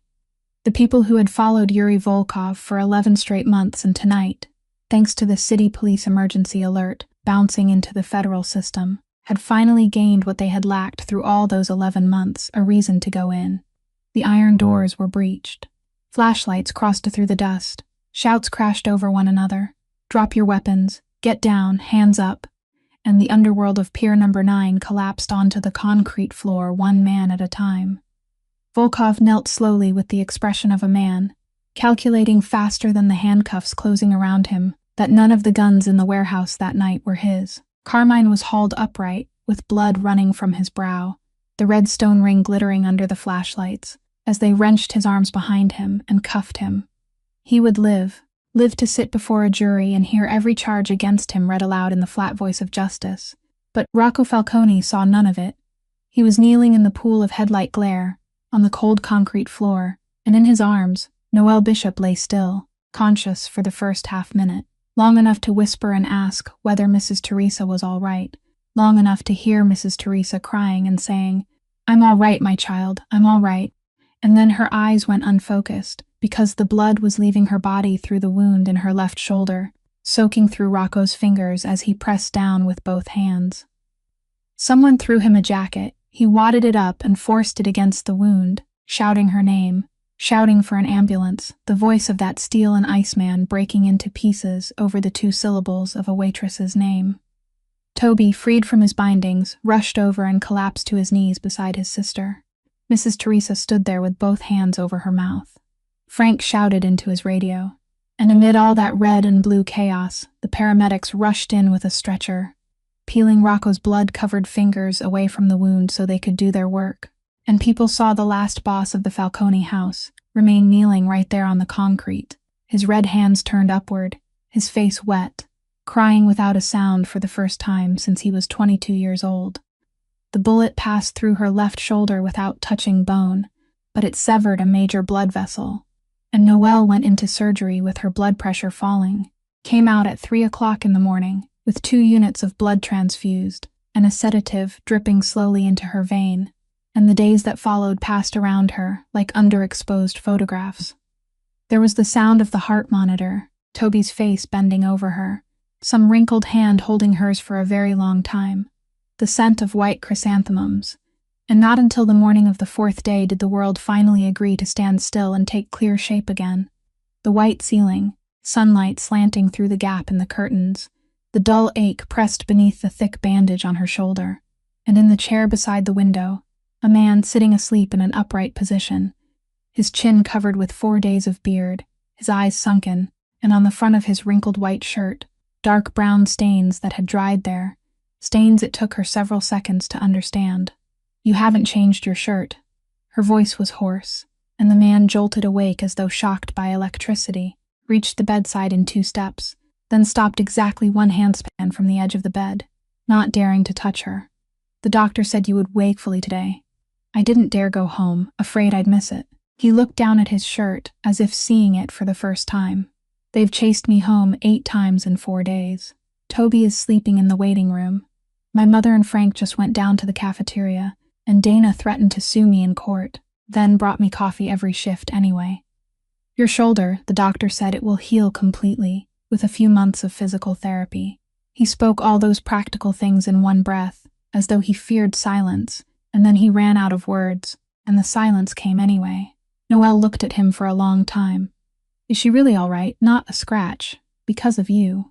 He said the last 2 words very softly, and then he pulled the chair closer and sat down at her eye level, his 2 hands clasped together on the edge of the bed, like a man appearing in court by his own choice. "Noelle, I'm not going to say I'm sorry, because it's too light. It's what people say when they step on each other's feet on the subway. I'm also not asking you to forgive me, because forgiveness is yours to give, not mine to claim. I'm only asking you for something harder, and you don't have to answer today. Watch me dismantle the thing that made me doubt you." Brick by brick. She was silent, and he understood that silence as permission to continue. "Yesterday my lawyer sat for 4 hours with Agent Holloway. She doesn't like me. She told me straight to my face that for 15 years she has been waiting for the day. She could put handcuffs on someone from the Falcone family, but she is a person of the job. And that job that night gave her Volkov and 16 charges, gave her Carmine with the files on 2 shell companies. I offered to hand over the rest, all 3 years of ledgers, witnesses, the money laundering channels of the entire Brighton Beach network that my house knows about. In return, a non-prosecution agreement for the company's old financial offenses, signed with supervision conditions attached. It isn't a miracle, don't think that. It is the next 18 months of my life, liquidating the entire port operation, closing the gambling houses, selling only to buyers the federal side approves name by name, keeping only clean real estate and the restaurant chain, and opening the books to independent audits for 3 straight years. My advisors said I was insane, that I would lose more than half my assets and all of what they call standing. I told them their math was right, and I signed. Noelle looked at the bearded man in the blood-stained shirt, who was calmly describing the act of removing his own crown with his own hands, and she asked the only question worth asking. "Why Rocco?" "Don't say because of me. That sentence is cheap." He nodded, as though he had been waiting for that exact question. "Not only because of you. Because that night, sitting in the hospital hallway and listening to the doctor talk about my mother, I realized she had to escape from my fortress just to live for 8 minutes every morning. Because a 19-year-old boy was tied to an iron chair only because he was the brother of the woman I love. Because I looked at Carmine and saw the end of the road I was walking. An old man sitting in the last pew of a church, selling every person who trusted him. My father died because he didn't dare leave the board while he was winning. He always said just one more game. I'm leaving it while I'm winning, Noelle. Because you taught me, with a check torn in half and a bullet you took for my mother, that what is worth keeping is not on the board. The room held only the steady sound of the heart monitor, and Noelle turned her face toward the window for a long while. When she turned back, her eyes were wet, but her voice was clear. "I heard you, and I believe that you believe what you just said. But Rocco, I'm the daughter of a mechanic. My father taught me never to buy a machine because of its advertisement.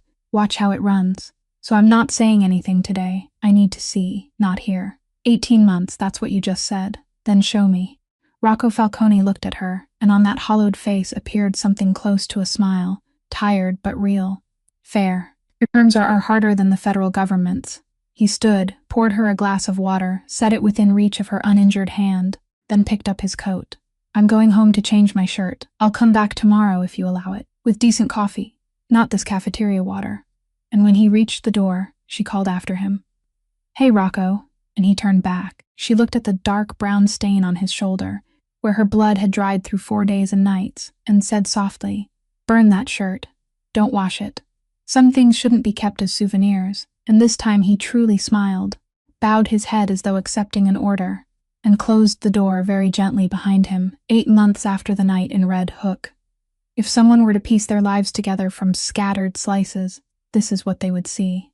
One January morning, Noelle Bishop stood before the gate of the public university, with a student ID card that still smelled of fresh laminated plastic, her left shoulder still a little stiff when the weather turned cold, and she took a picture of that card and sent it to the 3-person group chat. Toby replied with 10 laughing faces. Dana replied with, "Now who's going to wait tables for me?" And Noelle still did, every Saturday and Sunday, the old apron, the old counter, because she told Walt that this diner was the only place where she had never had to pretend to be anyone else. And the old owner only nodded, then quietly printed the words "Permanent Employee of the Month" on her own mug. One March afternoon, on the front page of the business section of a major newspaper, there was a long article about the strangest divestment of the year, the Falcone Corporation selling off all port operating rights and closing 3 casinos. Financial writers dissected every possible theory: federal pressure, family civil war, cash crisis, but not one theory mentioned a check torn in half, and the man at the center of the storm refused every interview, appearing steadily at the office building at 7 o'clock in the morning and leaving at 6 o'clock in the evening like a civil servant. The old advisors resigned one by one. He shook each hand and kept no one, and every Tuesday, no matter his meeting schedule, his car parked in front of a clinic on the Upper East Side at 2 o'clock in the afternoon. He sat in the waiting room beside his mother, listened to the doctor talk about memory exercises, about pills that could slow things down but couldn't cure them, and learned how to celebrate tiny victories. This week, she remembered the new nurse's name. This month, she didn't get lost inside her own apartment once. The illness did not retreat. It only slowed, the way someone might hold on to the sleeve of a guest who would have to leave eventually, but every day they could hold on was precious. As for love, it did not return with any declaration. It returned like the tide. No one saw each small wave inching up, but one day when they looked out, the sand was already covered with water. It was in the way that every Saturday morning, Rocco came to sit at the corner table of the Copper Cup, no longer to observe anyone, only to read the paper newspaper and wait for his turn to order like any other customer. It was in the way he knew by heart that she drank coffee with milk, but only half a spoon of sugar and only after 10 o'clock, while before 10 o'clock she drank it black, because she needed to stay awake. It was in the way she began setting aside a small piece of bread beside the coffee machine for him, without admitting it was being saved for him. It was in the way the stretch of road they walked together after each afternoon shift grew longer and longer. And one May evening, when he walked her to the door of the new place she rented with Dana near the university, she did not pull her hand out of his for the last 3 blocks. Neither of them said anything about it. They didn't need to. But the deepest slice of those 8 months lay inside Astor Bakery, where every weekday morning, people once again saw the old scene as though no winter had ever come between them. The old woman in her silk scarf and the young girl sitting at the 3rd table from the door. Only now there was a small silver recorder on the table. It had been Noelle's idea, born after one morning when Mrs. Teresa misremembered the name of the street where she had first met her husband, and then spent an hour frightened by it. Noelle bought the recorder with her first month's pay from her teaching assistant job, and the rules were very simple. Each morning Mrs. Teresa would tell one memory about him, only one. Noelle would record it, Then go home and label it carefully, date, keywords, and place it in an old tin cookie box, and they called it the memory box. Memory number 1. He stepped all over the toes of my shoes the first time he danced the waltz. Memory number 17. He planted because I once happened to say to Feng I liked its scent. Memory number 43. He cried in the bathroom the day Rocco was born and thought I didn't know. "What is it for, my child? I'm going to forget it all anyway," she asked once, her voice so light it cut straight through. And Noelle held that age-spotted hand and answered with the thing she had thought about for a very long time. "So even on the day you forget, we still won't lose it. I'll remember for you. The machine will remember for you. All you have to do is tell it." Then one June morning, when the waitress set down 1 croissant and 2 coffees as usual, and Mrs. Teresa, also as usual, pushed the second cup toward the empty chair, she suddenly stopped, looked at the steam rising from it, then looked at Noelle with a smile both shy and perfectly clear. "Have you ever wondered about this cup of coffee? A year's now and you've never asked me once. I was waiting for you to tell me whenever you wanted. Then turn on the machine, my girl. This is today's memory." She waited for the red light on the recorder to come on, then placed her hand against the warm side of the porcelain cup. "When I was 22, I worked right here in this bakery, though it had another name back then. There was a flour delivery man, very poor, who carried sacks of flour through the back 3 times a week, always covered in white from head to toe like a snowman. One morning, he had saved a little money, so he came into the shop and ordered 2 coffees, which was already terribly grand, then pushed 1 cup toward me while I was wiping a table and said, 'Miss, I ordered 1 cup too many. Would you sit down and help me so it doesn't go to waste?' I sat down. 52 years ago, right where you are sitting now." She lightly stroked the rim of the cup, her eyes shining while her mouth smiled. "He went ahead of me years ago, leaving us far too early. But every morning, I still order his portion, so that if he happens to stop by from wherever he is, he'll know I'm still waiting to be invited to sit down again. I don't come to this bakery to buy bread, Noelle. I come here for a date." The small silver recorder captured all of it, the faint touch of the spoon, the sound of Noelle drawing in a trembling breath, and that evening, when she labeled the tape, she sat for a very long time before the tin box, then wrote on the label the shortest line in the whole collection, memory number 68, the second cup of coffee, and beneath it, in smaller handwriting, "I'm sorry, sir. For a year I kept thinking that chair was empty, exactly 1 year after the night in Red Hook." On an early autumn Saturday afternoon, the copper cup hung up its closed early for private event sign for the first time in its history.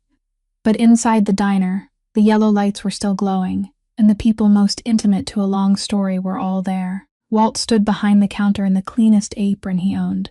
Dana perched on a counter stool beside Toby, who was now half a head taller than his sister. Mrs. Teresa sat at the center table in the diner, wearing her finest silk scarf, and Noelle, just finished with her afternoon shift, was wiping her hands on her apron when she realized the whole place had suddenly fallen suspiciously silent. She turned around and saw Rocco Falcone, the man who had once made the entire Port District hold its breath, kneeling on one knee on the worn checkered tile floor of a humble Brooklyn diner, a small velvet box in his hand, and the eyes looking up at her held no steel at all anymore, only the man himself, Noelle Bishop. I practiced this sentence for 3 weeks, in front of the mirror, in front of Frank, even in front of my mother, and my mother said I was talking too much, so I'll keep it short. Over the past year, you told me you needed to see, not hear, and I have tried to live every day in a way worth letting you see. I don't know whether I've done enough yet, but I know one thing for certain.